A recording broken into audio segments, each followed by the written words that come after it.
এই বাইকের ভিতরে যদি এরকম পানি বের হয় তাহলে আসলে গাড়ির সাউন্ড ঠিক ঠিক থাকবে কীভাবে?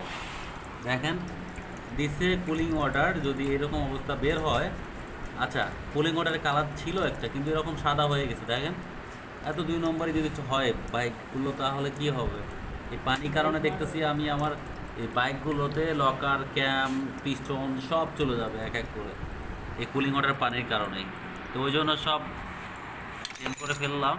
এই জন্য কুলিং ওয়াটার আপনারা যেগুলো বলে বাইরে কোনো ব্র্যান্ডের হলে তো উঠাবেন, আর না হলে উঠাবেন না।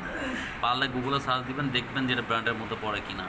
এই বংসং আসলে কিছু ব্র্যান্ড আছে, এগুলো আসলে ঢালার পর দেন কুলিং ওয়াটার যদি এই কালার হয়ে থাকে, তো পানির টেম্পার যদি ভালো না থাকে তাহলে এই দিল ঠান্ডা রাখবে না। কিন্তু এটাও খোলা শেষ, আরেকটা আছে, ওটাও খুলবো। প্লাসটা দেখি,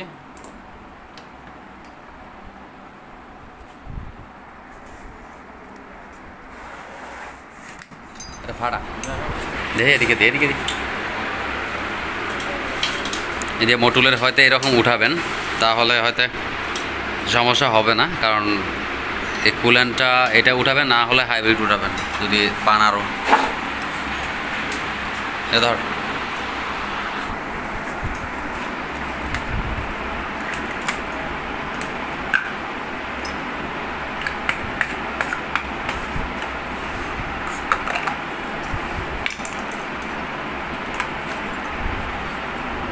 কালারটা দেখেন তাহলে।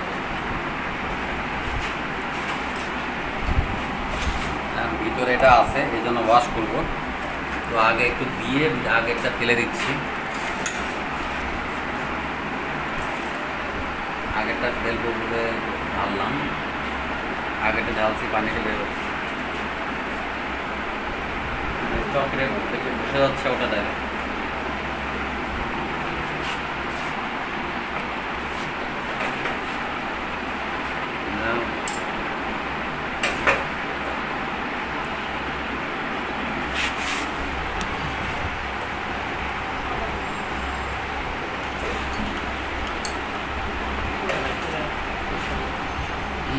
ভিতরে বসে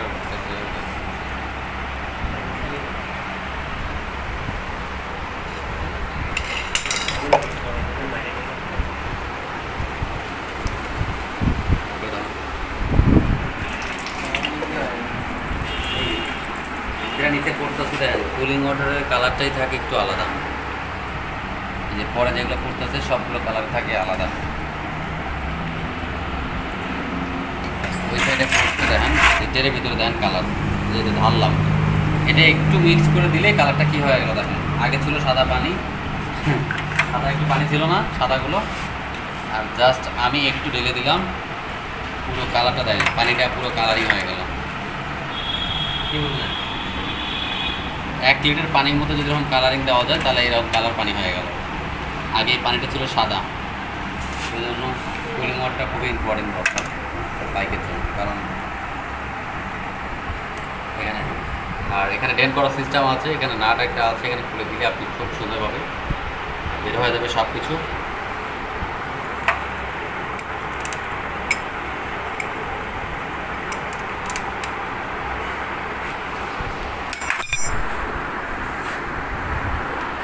এখন ঢালবো কুলিং ওয়াটারটা।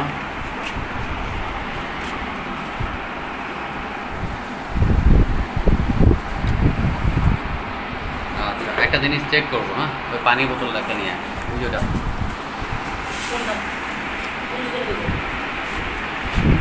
নিয়ে, একটা খালি বোতল, পানির বোতল। অরিজিনাল কুল্যান্ট যদি হয় তাহলে আপনার 1 মুখেরই দেখেন, এই 1 মুখেরই কুলিং ওয়াটার আমি বোতলের ভিতরে ঢুকাবো। এই বোতলটার ভিতরে পানি নিচ্ছি দেখেন, এই যে পানি ভিতরে নিয়ে নিচ্ছি, হ্যাঁ, এই যে আমি ঢেলে দিচ্ছি দেখেন।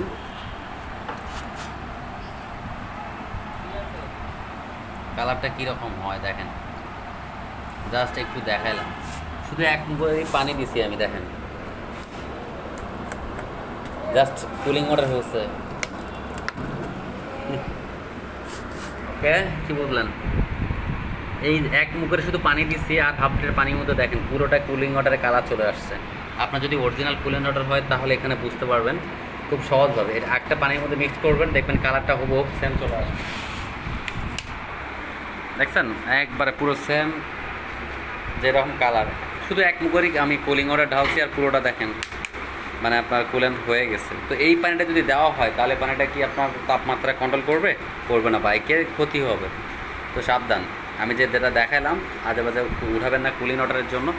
কুলিং ওয়াটারের জন্য আপনার বাইকের সাউন্ড নষ্ট হবে এবং আপনার এই লকার মকার টেবিল যা তাই দিয়ে আপনারা যা দেখেন সব কিছু, এটা একটা কারণ, এই গরম হওয়ার কারণে, আর একটা হয় মোবিলের কারণে। সাবধান, এই যে পানি দেখালাম এটা হচ্ছে আপনার বানাইলাম, এটা পানি, আর অরিজিনালটা তো দেখাইলাম যে এটা হচ্ছে ঢাললাম। এটার এক মুখেই আমি শুধু সাদা পানিতে ঢালছি, এই যে দেখেন অরিজিনালটা গাঢ়, আর এই পানিটা যেটা নর্মাল হবে সেটা দেখেন কালারটা একটু হালকা। তো যাই হোক, একটা কুলিং ওয়াটার পানির জন্য আপনার বাইকের অনেক কিছু হতে পারে, সাবধান।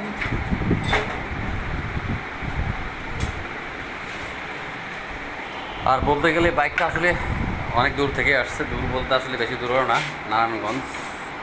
অনেক আছে নারায়ণগঞ্জে ভাই যারা আছে আমাকে ফলো করে সব সময়। নারায়ণগঞ্জের মানুষ অনেক ভালোবাসে। আমি একটা জিনিস দেখি যে নারায়ণগঞ্জের মানুষ আমাকে অনেকে ভালোবাসে, ইউটিউবের ফলোয়ার যারা, বাইকের কাজ করি আমার নারায়ণগঞ্জের মানুষ। তো যাই হোক, বাইকটার সার্ভিস করার জন্য আসলো। তো আসার পর এখানে ছোটোখাটো অনেক কিছু প্রবলেম পাইলাম, সেগুলো সলিউশন করলাম সে বাইক কাজগুলো, যেটা কিছুক্ষণ আগেও দেখাছিলাম যে কুলিং ওয়াটার পানির মতো কুলিং ওয়াটার ছিল, সেই কুলিং ওয়াটারটা আপনার ভেজালের কারণে, গাড়ির হিটের কারণে সাউন্ড খারাপ লাগতো। এর আগেও একটা আমি করছি, একই সেম প্রবলেমগুলো ছিল। তো যাই হোক, সাবধান, কুলিং ওয়াটার নর্মাল উঠাবেন না, ভালো কিছু উঠাবেন, তাহলে বাইকটাও ভালো থাকবে। আর ভিডিওটা দেখতে থাকুন, অবশ্যই লাইক দিবেন, শেয়ার করবেন, সাবস্ক্রাইব করবেন।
যদি এফআই মোটরসে আসতে চান তাহলে ঠিক উত্তরা হাউস বিল্ডিং এই জায়গায় আসবেন। নর্থ টাওয়ার সামনের সাইড, পিছন সাইড হচ্ছে সাইড গান, এর বাম পাশে হচ্ছে আপনার হাতের, এটা হচ্ছে বিজিবি মার্কেট, গাড়ির পাশে দেওয়ানো মার্কেট। আপনি যদি চান তাহলে এরকম মার্কেটের ভিতর দিয়ে আপনি ভিতরে ঢুকলেন এবং গলি দিয়ে ঢুকে বের হয়ে এরপরে যে গলির রোডটা আছে এটাকে বলা হয় 35 নম্বর রোড, এবং মাস্কো প্লাজার দেখা যাচ্ছে ডান সাইড, এটা মাস্কো প্লাজার পিছনের সাইডের রোড, পিছন সাইড, এটা 35 নম্বর রোড আমরা যেটা আছি।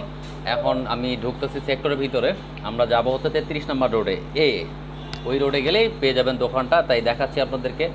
সামনে যে মোচরটা থাকবে সেটা হচ্ছে 34 নম্বর রোড, 4 রাস্তার মোচর যেটা পাবেন এটা 34, এটা 34 নম্বর রোড। আর দুই পাশেই, আর সামনে আমি সোজা যাব, ডানে বামে ঢুকবেন না। এরপরে যে সোজা যাওয়ার পর আপনি কিভাবে এফআই মোটরসে আসতে পারবেন, ঠিক সামনে আশেপাশে দেখতেই পাচ্ছেন, এই পাশে বাম সাইডে আপনি ঢুকবেন। এটা হচ্ছে 33-এর এ, আর এটা হচ্ছে 33 নম্বর রোডের এ। তো বাম সাইডে ঢুকলেন, ঢোকার পর এই রাস্তায় আপনি হালকা একটু সামনে গেলেই আপনি এফআই মোটরসটা পেয়ে যাবেন। খুবই ফাঁকা একটা জায়গা, ফরওয়ার্ড, শান্তশিষ্ট। এখানে আসলে আপনি এফআই মোটরসটা পেয়ে যাবেন।